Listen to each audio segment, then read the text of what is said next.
মন বলছে একটু আকবরের কথাটা বলে দেওয়া দরকার। কি আপনারা শুনতে চাইছেন? একটু হাত লম্বা করে দেখান, শুনতে চাইছেন? দেরিয়ে দেরিয়ে হবে তো, বেশি না, 3 মিনিটের মধ্যে কমপ্লিট করে দিচ্ছি।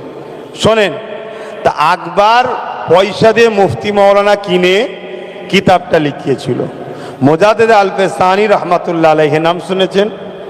তিনি ওই আকবরের দিনে ইলাহি ও আকবরের বিরুদ্ধে ঘোষণা করলো, যুদ্ধের লড়াইয়ের ওনার বিরুদ্ধে ফতোয়া দিল যে আকবর ভণ্ড, ওর চলবে না।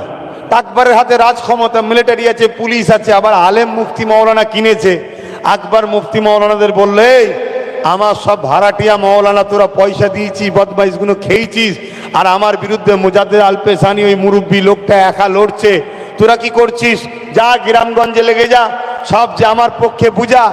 আকবরের মুফতি মৌলানা গুলো সব ভাড়াটিয়া গুলো বেরিয়ে গেল, বেরিয়ে গিয়ে নানান দিক দিয়ে মানুষকে বুঝাতে লাগলো। হ্যাঁ, শাসকের বিরুদ্ধে হ্যান ত্যান সব বললে হয় আর হয়, এরকম সব বুঝাতে শুরু করলো। মোজাদ্দেদ আল-পেশানি একা একদিকে দাঁড়িয়ে রইলেন, আর তিনার পক্ষে গুটি কত উলামা দাঁড়ালেন। জোরে বলুন সুবহানাল্লাহ। এটা একদিনে এমন জায়গায় দাঁড়িয়ে গেল, আকবর কি করলো, মোজাদ্দেদ আল-পেশানিকে জানে মেরে ফেলার প্ল্যানের জন্য যুদ্ধের ডাক দিল। তো যুদ্ধের ডাক দিয়েছে একটা ময়দানে। মোজাদ্দেদ আল-পেশানি হুজুর তিনি যাচ্ছেন, তিনার সাথে গুটি কতক আলেম উলামা আছেন, আর আকবরের দিকে বিরাট মিলিটারি, বিরাট পুলিশ, বিরাট ফোর্স, আর বড় বড় সব বিরাট বড় বড় মুফতি মৌলানা সব আকবরের দিকে। কেন কিনা তো খরিদ করা, কথা বুঝে আসছে, দাঁড়িয়ে আছে।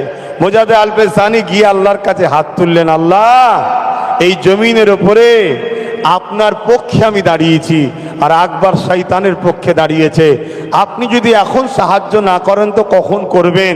আপনার সাহায্য আমি চাই আল্লাহ, আল্লাহ আপনার সাহায্য চাই। অনেক বাধা পেয়েছি, তাও লড়াই করেছি, এই মুহূর্তে ওরা আমাদেরকে মেরে ফেলার প্ল্যান করছে, আপনার সাহায্য চাই।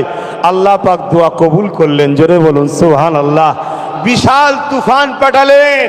ওই তুফান মোজাদ্দেদ আল-পেশানি ও তিনার সাথীদের মাথার উপর দিয়ে গিয়ে আকবর ও তার বাহিনীকে সব লন্ড ভন্ড করে মেরে আল্লাহ জাহান্নামে গ্যারেজ করে দিয়েছে। শুনছেন তো নাকি?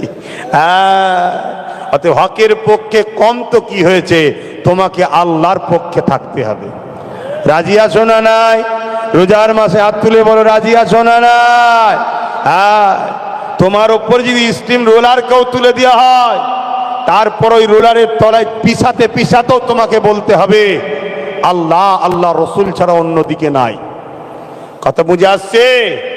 সেই জায়গাতে আমাদের মাথায় রাখতে হবে। বাপ, আজও বহুত মুফতি মৌলানা